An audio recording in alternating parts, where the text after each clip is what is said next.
Hello and welcome to G Fun Facts Online. Today, we're diving deep into one of the greatest unsolved mysteries of the 20th century.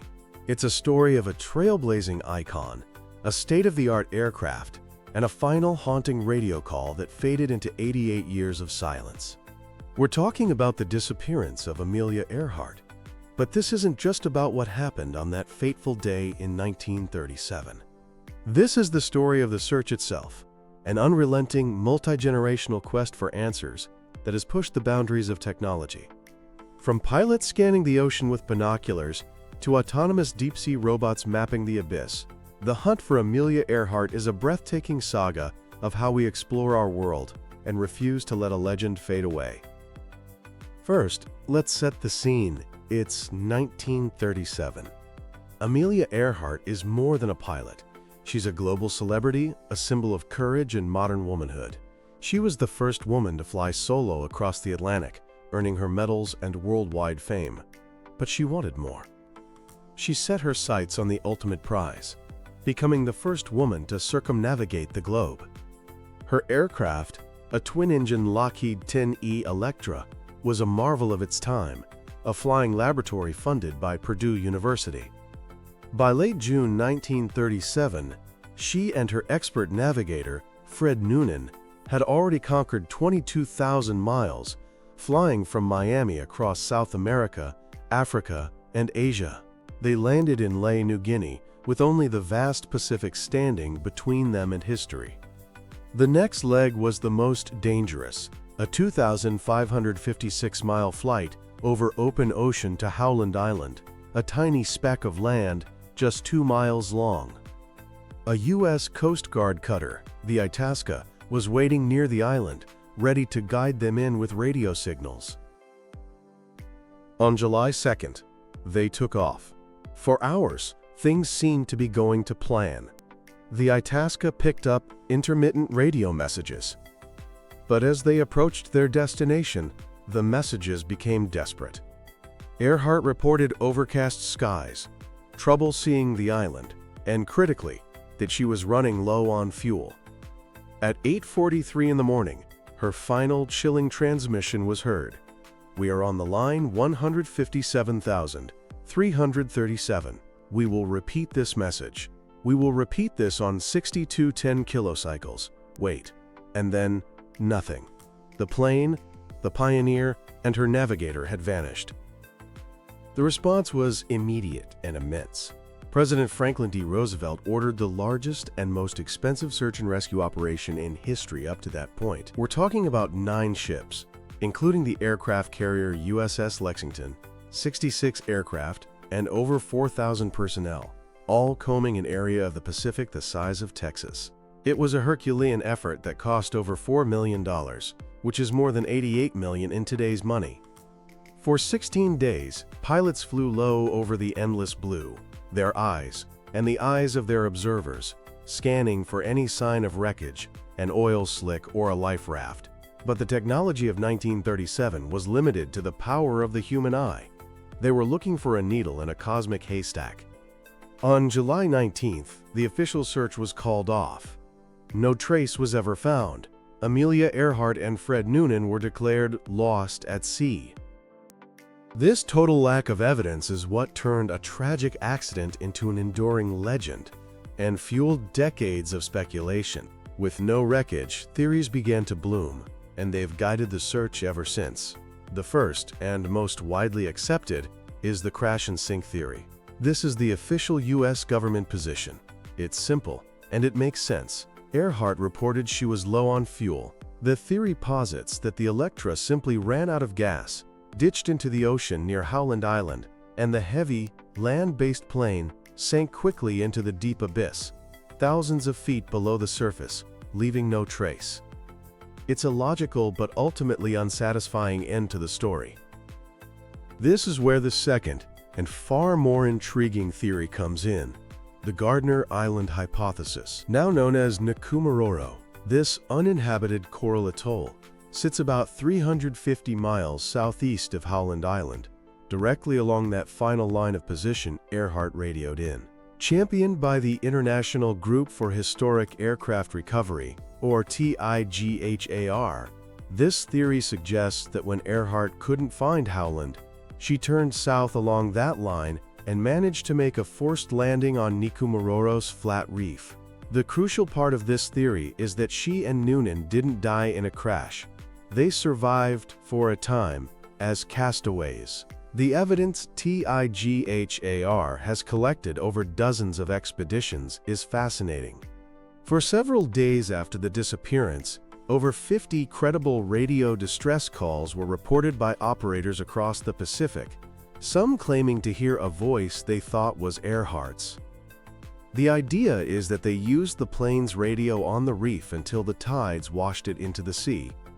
Even more compelling are the artifacts found on the island. Archaeological digs have uncovered things like pieces of a 1930s woman's shoe, a jar of freckle cream from a brand Earhart used, parts of a sextant box similar to Noonan's, and even pieces of plexiglass and aluminum consistent with a Lockheed Electra. Perhaps the most compelling clue is the Nikumaroro bones. In 1940, a partial human skeleton was found on the island. The bones were later lost, but the original measurements were recently reanalyzed by modern forensic anthropologists, who concluded they had a high probability of belonging to a woman of European ancestry matching Earhart's height. Then there's the third theory, the one that reads like a spy novel, the Japanese capture theory.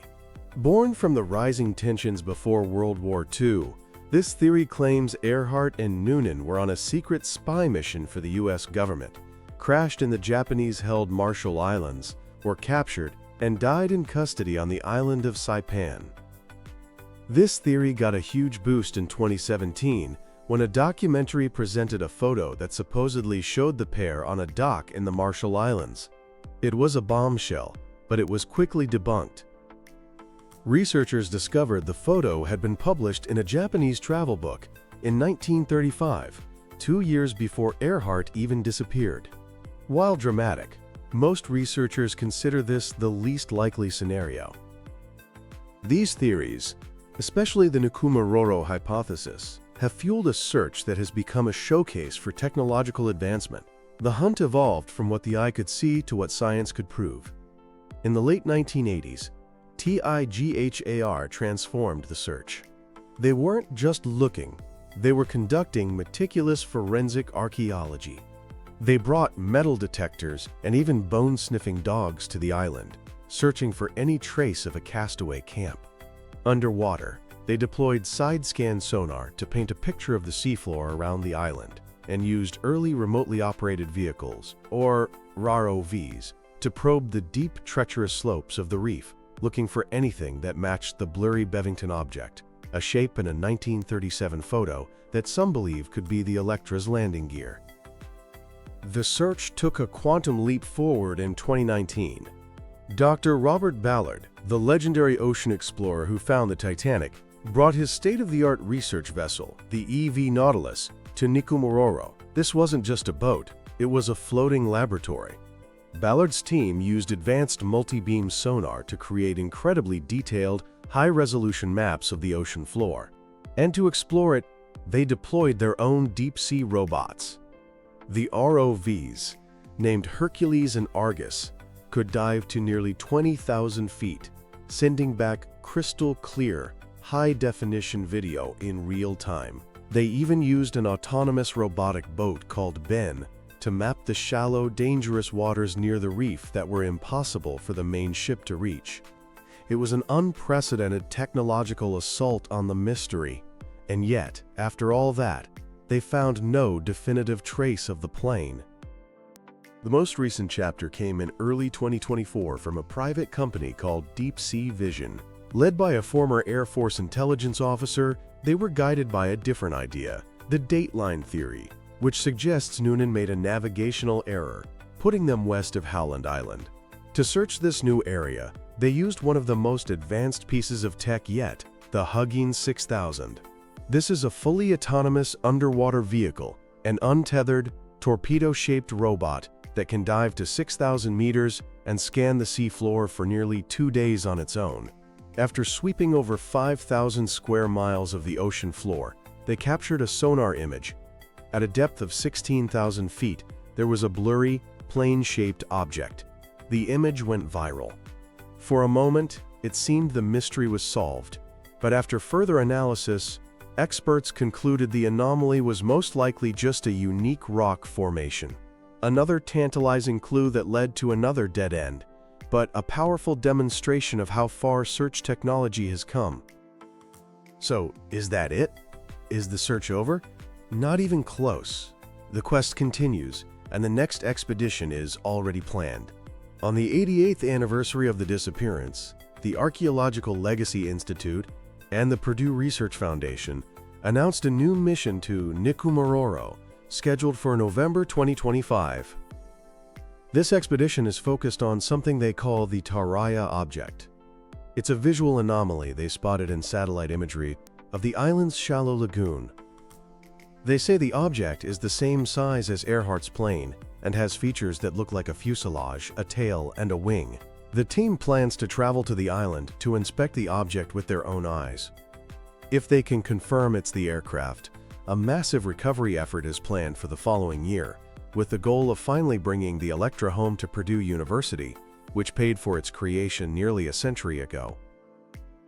From the desperate visual scans of 1937 to the satellite-guided robotic expeditions of tomorrow, the 88-year search for Amelia Earhart is more than just a hunt for a lost plane. It's a testament to our relentless drive to find answers, to solve the unsolved, and to push the limits of our technology to illuminate the darkest corners of our world.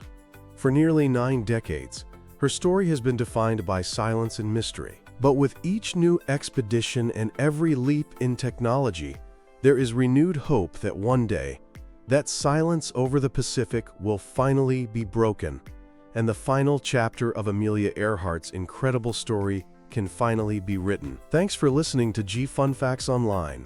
We'll be watching and waiting.